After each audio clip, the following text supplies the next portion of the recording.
Good morning. Time check. 5:30 a.m. Naglurat pa ako mata. Pagod ko, gipiraw.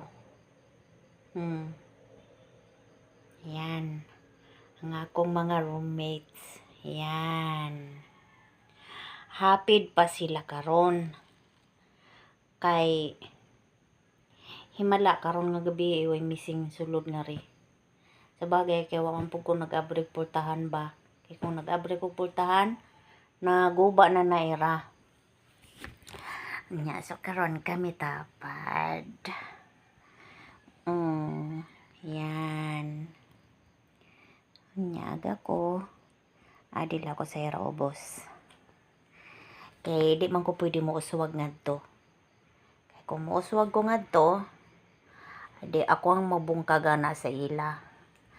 So okay la pod kay mubo man ko. Kaya la pod nga ri sa ubos sigdaanan.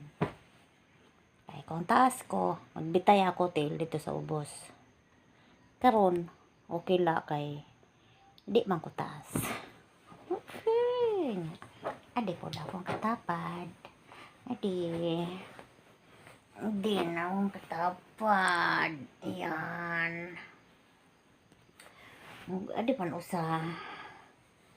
Adi pa. Yan. Sila, kini, di na pwede mo ngadto. Kaya ito ay nag-angkon dito sa ilang pwesto. So, dili na lang may sa tiilan ba. Yan. Nakaroon kay may pwesto naman ko gigda. Matuog na mi. Yan, ang mga babies ko. Matuog na po kuno sila kuno. Nya, bisagan na sila matuog kay maglurat man naghihapon na ira mata. Sige lang nairagtanaw sa ako maturog. So, naura to eh. Bye-bye. Yung buntag na.